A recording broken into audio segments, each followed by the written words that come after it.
So the last thing I'll show you before I turn it over to Jorge, the names of these didn't quite show up, but this is, each of these red dots represents a metropolitan area in Mexico. I think, if I remember right, this is all the areas with more than 100,000 people. And on the x-axis here we have the number of checking accounts recorded in all the bank branches in that area divided by the population. So sort of like a rough measure of access to the financial sector. And here we have an index of household assets, radios and refrigerators and what have you. So you can see there's a really nice relationship here. As checking accounts increase, then wealth generally tends to do so as well. Of course, there's more behind that, but it's sort of a striking relationship. And again, these areas here generally farther in the north, more urban, and I don't know if you can see it here, but this dot here, this is the rest of the country outside of urban areas. So this is very low, something like 7 checking accounts per 100 people, and definitely below the national average for assets.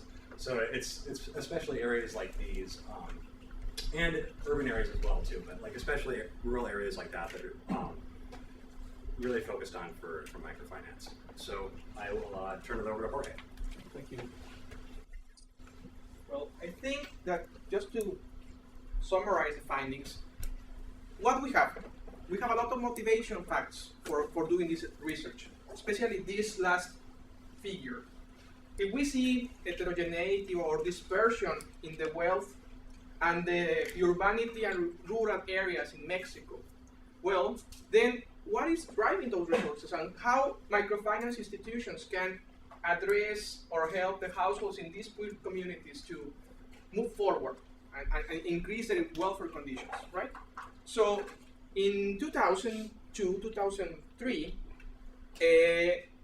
the National Bank for Financial Services in Mexico, which is like the main microfinance institution, commanded Professor Robert Townsend to pursue a full study of the conditions of the microfinance institutions in Mexico.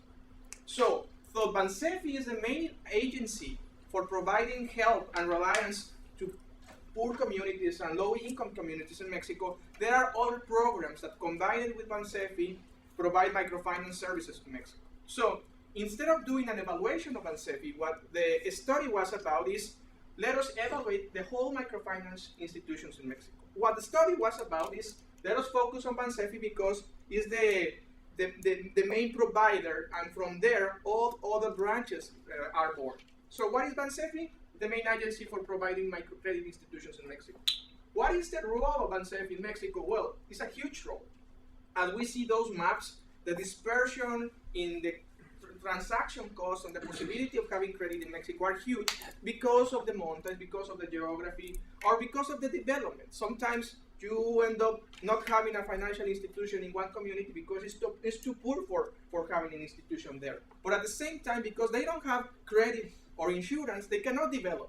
So what you should do in those conditions? Well, maybe there's rule for some external help, and in this case, Bansefi is that external help. So, just for giving you an idea of how big Bansefi is, think about this number.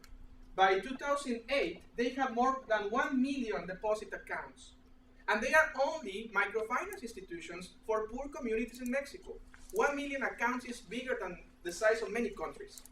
So, just to give you the perspective of how big is Mexico, we are talking about a country which is 110 million people, which 40% of the people are in poor communities or lower income communities. And if 1 million of those people are having accounts through Bansefi, well, then we are addressing some interesting questions there. Also, they provide savings, which was the first goal of Bansefi in the 70s and 60s, when it was born, was to provide savings accounts, safe from the rest of the commercial banks. Why? Because those savings accounts were invested in government bonds. But then after that, with this microfinance revolution, they evolved into something more into a financial institution more like we know right now, providing credit insurance to very specific target population, which is the low income population. So This is Bansefi. So what they do, well, let us have a study for evaluating this. What is the nature of the study? Well, we are interested in micro outcomes.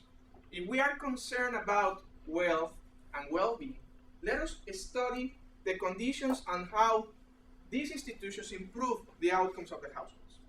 Outcomes, we will see which kind of outcomes indeed, but the idea of the study was to have a panel study of households and institutions and see how, again, supply and demand meet and they interact to create better outcomes for the households, right? So the panel was 4 rounds, 4 years, and it was about 5,000 to 3,000 households each period.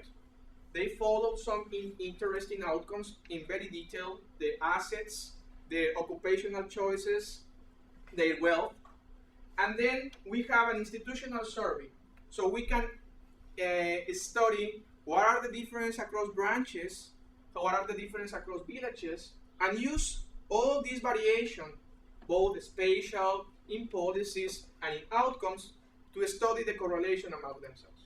How we do that? Well, we have some workhorses. The first models Luke presented are the basic theoretical models that predicts in a nice framework what should be the expected sign and coefficients of the models if you run a regression, for instance. So we are not blind against what we are looking for. We are moving in one direction that says, hey, you know what? Studies for Thailand, studies for India have found very specific correlation and very specific causalities of financial institutions toward the well-being of the household. We're trying to push our research in that direction with this particular study. So, okay, this is just the property of the databases, just to see what variables we have. We have education, we have percentage of adult females in the household, but they are just numbers. The idea is right there. Now, what we are going to study? Well, our main framework was, there's this beautiful paper by Kabowski and Townsend where they said, okay, we have these theoretical frameworks which can be simulated, as we are going to study with Victor in 2 weeks. They can be calibrated or they can be estimated. So we have some predictions, and prediction is on specific outcomes. So using Kabowski and Townsend, we said, well, let us see how far we can get with the data we have. They focus on some impact variables. What do we mean by impact variables? Things that are correlated with the household well-being. From economics, what are those variables?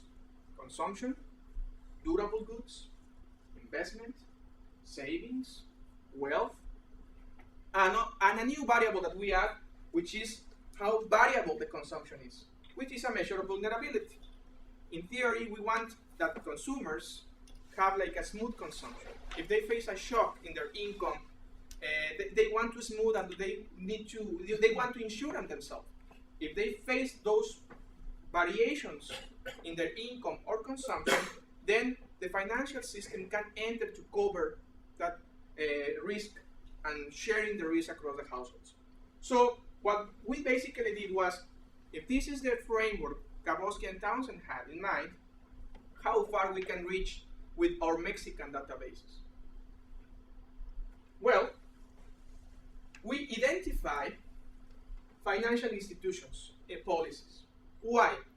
Because we have 2 sorts of effects of the financial institutions on the households. The first one is just for having access to the financial institution. As Luke presented, just the variation in the access in the financial system in Mexico is huge.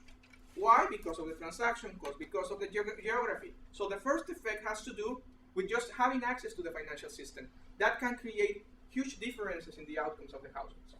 But the second one, which is something that is new in our research, is what if branches have different policies? How policies affect the cost and benefits of being in the financial system? Obviously, that's like an addition to the research agenda.